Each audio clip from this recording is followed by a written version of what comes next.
有时候啊，火力军在思考一个问题：在俄罗斯深陷乌克兰战场之后，对北方四岛耿耿于怀的日本为什么还没有动手？尤其是在俄罗斯让远东部队跨越数千公里前往乌克兰战场的时候，日本没有选择动手，是害怕核武器，还是觉得时机未到呢？今天火力军就以岸田文雄的视角来聊一聊日本会选择怎么夺回北方四岛。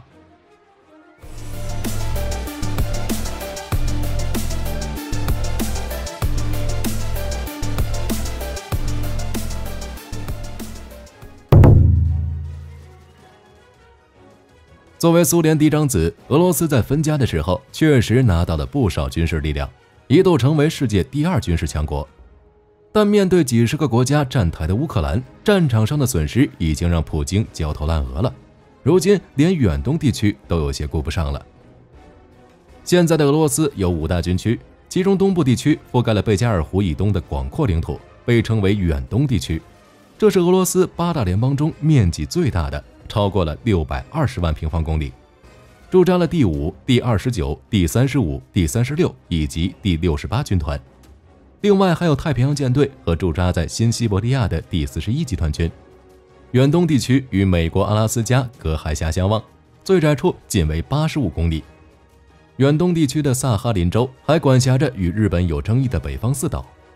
从今年开始，关于远东武装部队参战的消息就不断传出来。作为保护俄罗斯大后方的军事单位，东部军区可是有着非常重要的地位。但现在远东地区的第5、第36集团军正在从7000公里外乘坐军用专列前往乌克兰战场，可能会被部署在顿涅茨克地区。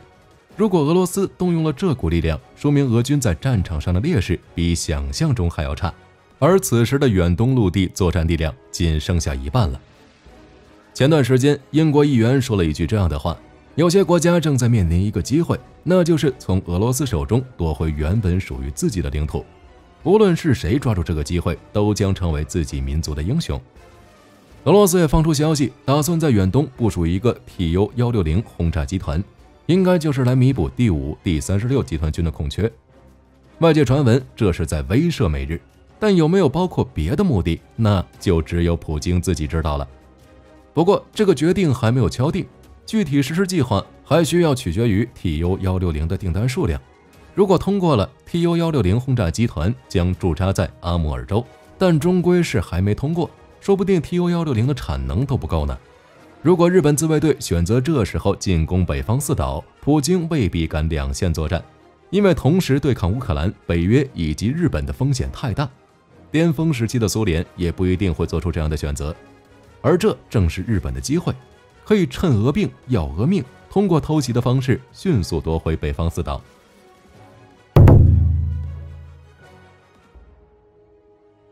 从2战结束以来，日本与俄罗斯之间的领土争端就一直没有停止过，直到现在，两国一直都没有签署和平条约，理论上这俩还处于准战争状态。2年前开始，日本就想修改和平宪法，因为这个协议虽然能保证日本的安全，但也大大限制了自卫队的发展。在美国的支持下，自卫队还是拥有相当实力的。在东北亚地区，日本海上自卫队和航空自卫队已经成为最大的海战和空战力量之一。即便放眼全球，日本的整体实力也能排入前10。除了没有核武器和远程战略轰炸机以外，其他方面并不弱于俄罗斯。在今年4月份，日本发布了外交蓝皮书，已经明确将北方四岛称为日本固有领土，对北方四岛拥有主权。俄罗斯就是一个强盗，面对侵占北方四岛的俄罗斯，日本不再服软了，并表示哪怕采取非外交手段，也要从俄罗斯手中夺回北方四岛。是的，就是你理解的军事手段。为了夺回北方四岛，日本每年都要举行好几场演习，今年年初就进行了陆上自卫队空降兵空投演习，并且还邀请了美军、英军以及澳军参与，有针对性地进行了联合登岛演习。这一切都是等待那个机会的到来，然后一举通过武力夺回北方四岛。如果日本真的与俄罗斯开战，应该会进行海战和空战，在这2个方面，火力军绝对看好日本。在夺岛战役上，日本有一个天然优势，北方四岛距离日本本土只有60公里。可以设想一下，日本毕其功于一役而铤而走险，对北方四岛直接发起抢滩登陆的话，成功率可是非常大的。俄罗斯的太平洋舰队根本就来不及反应，其他海军力量就更不用说了。为了发展离岛作战能力，构建西南不沉航母的布局，日本还在冲绳、宫古、石垣等西南诸岛集中部署警备部队、离岛守卫部队以及岸舰导弹部队。在侦察巡视上，日本也可以利用西南诸岛的地理优势，加强对周边海域的情报收集。北方四岛整体面积偏小，不存在大的战略纵深，所以俄罗斯在岛上的驻军只有5000人左右。岛上设立了多个军事基地，包括基洛夫空军基地，驻扎着一个歼击集团。距离300公里的萨哈林岛拥有一个摩步师和炮兵师，应该说防守力量单薄。考虑到俄罗斯在岛上驻扎的部队以及随时可能增援的预备队，日本至少要准备2个重型旅团上岸，才能一举吃掉俄罗斯驻军。首先，日本需要夺取制空权，出动第301电子战中队，集中使用电子干扰攻击飞机以及登陆部队的电子干扰力量，然后主要在突击区域对压制、摧毁俄军部署在前沿的侦察、火控雷达，并借助电子战系统干扰俄军通信系统，以此来瘫痪俄军的指挥。这一点，日本自卫队需要出动 F-35与其他电子战机，在夺取制空权的同时 ，F-35还能利用隐身能力对俄军重点目标进行扫除。毕竟俄军部署在北方四岛上的人并不是很多，在夺取制空权之后，日本就可以利用现有火力对俄军进行连环打击，将其防御工事尽数摧毁，出动2栖机动作战旅进行登陆作战，同时组织航空兵部队与海陆军防空部队在登陆区域建立掩护空域，防止俄军利用远程火力打击登陆地点，使用潜艇设伏、游猎、水面舰艇重点巡逻实施海上封锁，以特种作战力量袭击和破坏敌空海军侦察预警和指挥控制系统，获袭重要机场、港口设施，配合己方保持制电磁权、制空权和制海权。当然，俄罗斯太平洋舰队来了，日本也不怕。要知道，现在的海上自卫队可是拥有4艘被称为准航母的直升机驱逐舰，还有数十艘驱逐舰，包括从美国采购的神盾舰，再加上20艘攻击潜艇。以日本的工业基础和科技实力，打造战争机器真的没什么困难。就比如航母这种东西，日本在2战时期就已经在玩了。2战前，日本就有10艘航母了，2战中又造了18艘，还用商船改装过7艘轻型航母。这个能耐，俄罗斯可没有。就一个库兹涅佐夫号都已经维修多久了？如今的太平洋舰队有些寒酸，虽然是俄罗斯排名第2的舰队，但整体实力并不高。还有4艘无畏级反潜舰，3艘20380型护卫舰。如今的俄罗斯海军力量已经不敢恭维了，就连乌克兰都能折损俄罗斯不少军舰。唯一值得炫耀的，也就是只有核动力潜艇了。但你能保证日本没有偷偷搞着吗？按照海军现代化战来说，俄罗斯已经落后日本不是一点半点了，比起海上自卫队差太多了。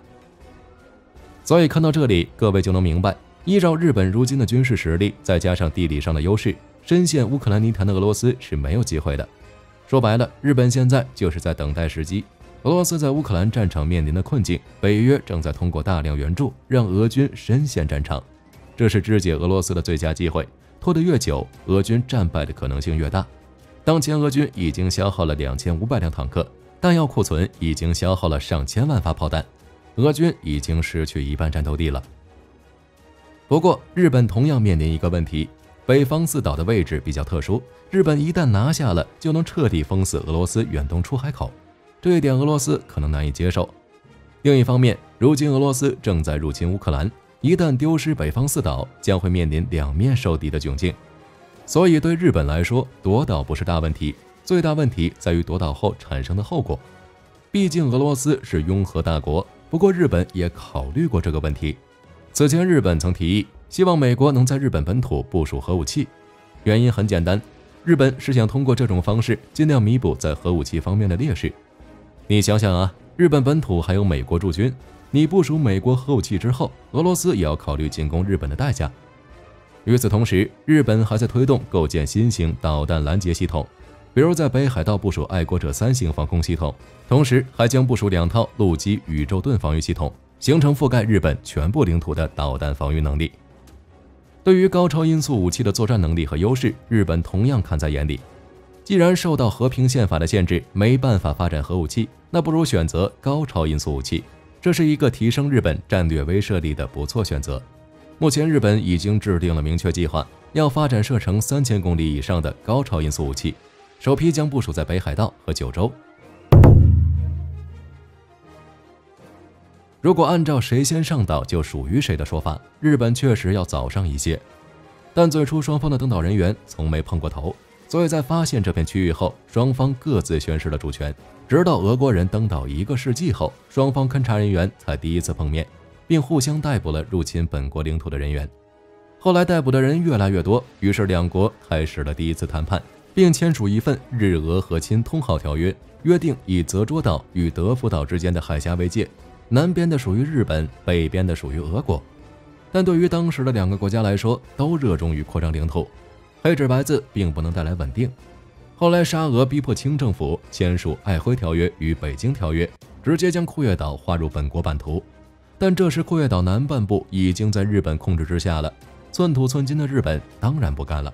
后来双方又签署了库页岛千岛群岛交换条约，日本、沙俄相互确认，萨哈林岛的主权属于沙俄，日本则是获得千岛群岛的主权。沙俄用海峡以北的18个岛换了日本的库页岛南半部。不过这个条约叫库页岛千岛群岛交换条约，而不是库页岛北千岛群岛交换条约。那是不是可以理解为所谓的千岛群岛指的是哪18个岛呢？这件事也为以后更大的扯皮埋下了伏笔。后来沙俄被日本狠狠揍了一顿，并被迫签署普茨茅斯合约，约定沙俄将北纬50度以南的库页岛永远让与日本，这等于库页岛南半部又成日本了。等到二战末期，美英苏三巨头举行雅尔塔会议，在对日作战问题上各自都有小九九。当时美国已经在对日作战中取得绝对优势，但考虑到进攻日本本土将会付出巨大代价，所以打算找一个能让日本两面受敌的帮手。思来想去呢，只有苏联符合。为了让苏联对日作战，美英在会议上支持苏联在远东地区的某些特殊利益，其中呢就包括千叶群岛。但问题是罗斯福与丘吉尔压根不清楚里面的弯弯绕绕，没有对千岛群岛下一个明确的概念，到底是只有当初沙俄进行交换的18个岛，还是再加上北方4岛？就这样留下了一笔糊涂账。在日本投降之后，苏联迅速占领了这些岛，但按照日苏之间签署的日苏中立条约，还有几个月才能到期，所以日本表示，你能不能有点道德？你这个属于严重违约呀！在二战结束后，一群战胜国开始与日本签署对日和平条约，其中包括日本放弃1905年9月5日获得的库页岛部分。但这份协议不清不楚，一没确定千叶群岛的范围，二没确定日本放弃后归谁。苏联他肯定不干呀！即便后来又签署别的条约，但关于这4岛的问题压根就再没提过。也正因为北方4岛归属问题，两国始终没有签署和平协议。这也是为何火力军前面会说这俩还处于准战争状态的原因。在苏联解体后，4岛地缘政治格局周边，这也给和平条约的签署带来了契机。不过双方都属于死活不肯松口的。